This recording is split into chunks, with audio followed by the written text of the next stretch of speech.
interesting that both teams called a play for the quarterback to catch a ball. Only one of them did, and it ended up working out. How key was that play for the Eagles? It was huge. It was huge. And I like the play call. When you talk to Doug Peterson, he said, I am going to be aggressive. I'm not kicking field goals.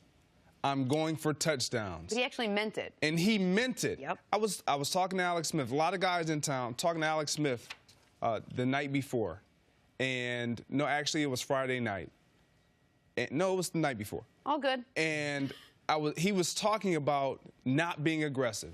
The only team, Kansas City, who this year beat both of these teams in the Super Bowl. Right. And he talked about how important as a quarterback it is to stay aggressive the entire game, the entire season. Doug Peterson did it, and his team responded. When you go for a play like that before the half, it's like a heavyweight match in a boxing ring where it's like you are going against the heavyweight champion of the world, and you're giving him everything you have. Buster Douglas, Mike Tyson. Right. I'm swinging with everything I have because I have nothing to lose. You have absolutely nothing to lose. So to go for that, to get it done, sends a message not only to your locker room, but to the New England Patriots locker room going in at the half. Like, we saw what you guys did to everybody else. We saw what happened a couple weeks ago in New England. This is not us. Right. You better come out with your A game because we're coming out swinging on you. Yeah, there's a few things as far as from an X and O standpoint. If you make a critical call like that, you need some help.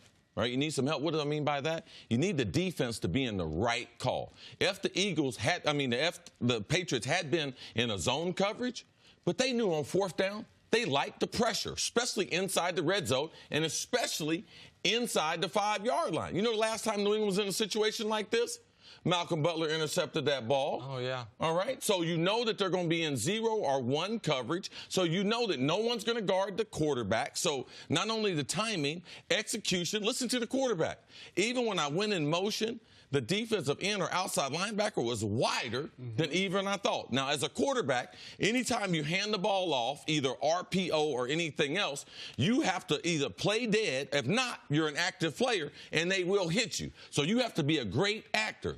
So Nick Foles, man, his ability to be able to act, to lull the guy to sleep, the coverage on the backside, the overall execution. Trey Burton didn't give it away. An old quarterback, he didn't take off his right-hand glove. He still threw the football with his glove on, so there was no indicator that he might do it.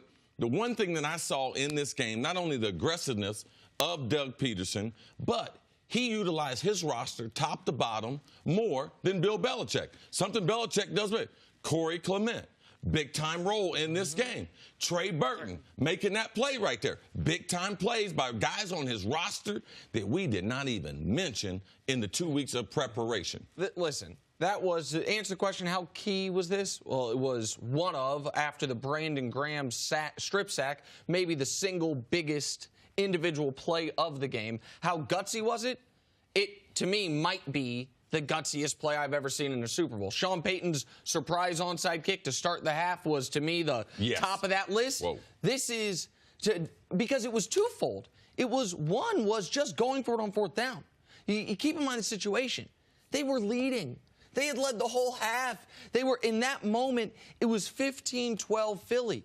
They could have, with less than a minute left in the half, they could have said, you know what, we didn't get the touchdown. And as you say, nobody would have criticized him for it. No. I mean, we didn't get the touchdown. And Peterson already knew he was open to criticism because he had gone for too early. CC would call that chasing points. Once you go for that too early, if you then leave 1 point on the board there, you then don't get this, right? All of a sudden, you've left 4 points on the board against New England. People are like, man, you should be up by a touchdown right now. Instead, you're up by 3. But instead, they went into the half up 10. It was, and what compounded how good it was by them is the Patriots, on the play that got the Eagles down in the red zone to get first and goal from the 8, Belichick didn't use one of his timeouts to give the Patriots even added time at the end of the half. So Belichick did something poorly he normally does great, which is the clock. And then Peterson stayed true to form. I'm going to keep the pedal down at all times. I think what was so brilliant about this is typically we see Coach Belichick playing the game in advance, meaning I'm thinking about the next thing, the next move, the next half, the next situation.